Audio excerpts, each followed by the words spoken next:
Hello student, welcome to ரெத்தி channel. இப்போ நம்ம பார்க்க போகிறது 10th maths chapter 1 relations and functions. அதில் எக்ஸாம்பிள் 1.6 பார்க்க போகிறோம். இப்போ சம் என்னன்னு படிச்சிடலாம். Let X is equal to set of 1,2,3,4 and Y is equal to set of 2,4,6,8,10 and R is equal to set of 1,2, 2,4, 3,6, 4,8. Show that R is a function and find its domain, codomain and range ன்னு கேட்டிருக்காங்க. இப்போ x ஒய்ன்னு 2 set கொடுத்துருக்காங்க. ரிலேஷனாக அவங்களே கொடுத்துட்டாங்க. இப்போ ஆறுங்கிறது ஃபங்க்ஷனா அப்படின்னு கேட்டிருக்காங்க. அப்புறம் டொமைன், கோடொமைன் ரேஞ்ச் வந்து கேட்டிருக்காங்க. ஓகேவா? இப்போ சம் என்னன்னு போட்டுடலாம்.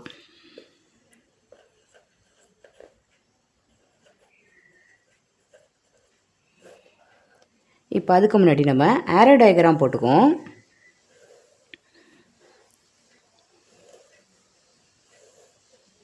இதை எக்ஸ்ன்னு எடுத்துக்கலாம், இதை ஒய்ன்னு எடுத்துக்கலாம். இப்போ எக்ஸில் என்னென்ன இருக்குது?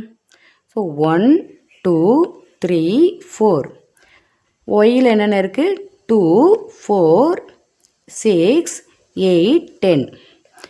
இப்போ வந்து நம்ம இங்கே அவங்களே வந்து கொடுத்துட்டாங்க ரிலேஷன். அப்போ வந்து ஆர்னா என்னன்னு கொடுத்துருக்காங்க பார்த்தீங்களா? 1,2. ஸோ 1,2, 2,4, 3,6, 4,8. இந்த ஆரோ மார்க்கு கண்டிப்பாக போடணும். இப்போ பார்த்தீங்கன்னா அடுத்த கொஷின் என்ன சொல்லியிருக்காங்க? ஆர் இஸ் ஏ ஃபங்க்ஷன் சொல்லியிருக்காங்க. இப்போ ஆர் இஸ் ஏ ஃபங்க்ஷன்னா என்ன, எப்படி கண்டுபிடிக்கிறது அப்படின்னா, எக்ஸில் இருக்கு இல்லையா? இப்போ எல்லா எலமெண்ட்ஸும் ஒய்யில் வந்து மேப் ஆகிருக்கா அப்படின்னு பார்க்கணும். இப்போ 1 வந்து 2ஓட மேப் ஆகிருக்கு, 2 வந்து 4ஓட, 3 வந்து 6ஓட, 4 வந்து 8ஓட. ஸோ இந்த எக்ஸில் உள்ள எல்லா எலமெண்ட்ஸும் பேர் ஆகிருக்கு. அப்போ கண்டிப்பாக இது என்னது? ஃபங்க்ஷன் தான். இப்போ ஒரு வேளை இந்த பாருங்கள்,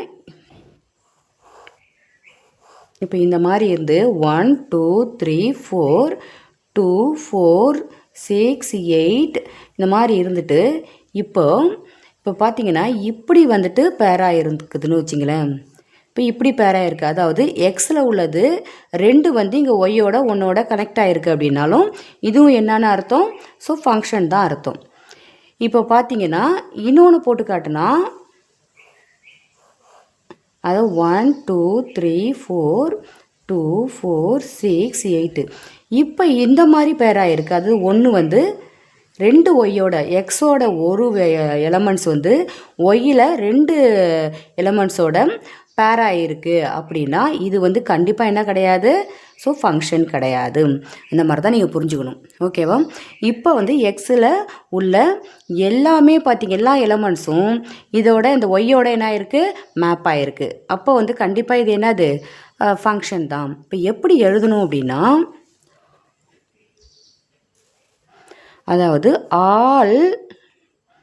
all the elements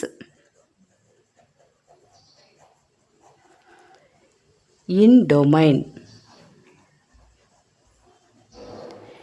domain have unique image in codomain.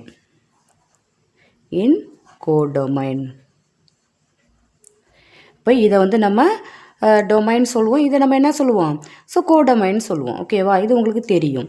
இப்போ இந்த டொமைனில் உள்ள எல்லா இமேஜும் கோடொமைனோட கனெக்ட் ஆகிருக்கு, யூனிக்காக கனெக்ட் ஆகிருக்கு. யூனிக்கானா ஒவ்வொன்றுத்துக்கும் தனி இமேஜ் இருக்குது அப்படின்னு அர்த்தம். 1க்கு 2, 2க்கு 4, 3க்கு 6, 4க்கு 8 அந்த மாதிரி யூனிக்காக வந்துட்டு அங்கே வந்துட்டு பேர் ஆகிருக்கு, மேப் ஆகிருக்கு. ஓகேவா? அதனால் இது ஃபங்க்ஷன் அப்படின்னு நம்ம சொல்கிறோம். ஓகேவா? இப்போ பார்த்தீங்கன்னா அப்போ என்ன எழுதணும்? R is a function. R is என்னன்னு சொல்கிறோம்? ஃபங்க்ஷன் சொல்கிறோம். அடுத்தது இப்போ அடுத்த கொஸ்டின் என்ன கேட்டிருக்காங்க? Domain, codomain, range. இப்போ ஃபஸ்ட்டு டொமைன் நம்ம எழுதுகிறோம். இப்போ டொமைன்னா கண்டிப்பாக இந்த ஃபஸ்ட்டு உள்ளது தான். அப்போ 1, 2, 3, 4. அப்போ கோடொமைன் அப்படிங்கிறது என்னது? கோடொமைன் அப்படிங்கிறது ஒய் தான். சரியா? அப்போ 2, 4, 6 8 10. அடுத்து என்ன கொஷின் கேட்டிருக்காங்க, ரேஞ்சு. ஸோ ரேஞ்ச் அப்படிங்கிறது என்ன, இந்த எக்ஸில் உள்ள எல்லா இமேஜும் இங்கே வந்து ஒய்யோட எதில் மேப் ஆகிருக்கு அப்படிங்கிறது தான். ஸோ 2ஓட 4ஓட 6ஓட 8ஓட, ஸோ 10ஓட இல்லை, அப்போ 10 எழுதக்கூடாது. அப்போ என்னென்ன எழுதணும், 2 4 6 8, இதுதான் வந்து ரேஞ்ச். ஓகேவா?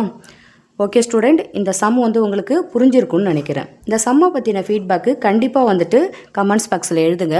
இந்த வீடியோ பிடிச்சிருந்தால் லைக் பண்ணுங்கள், ஷேர் பண்ணுங்கள், சப்ஸ்கிரைப் பண்ணுங்கள். Thank you student.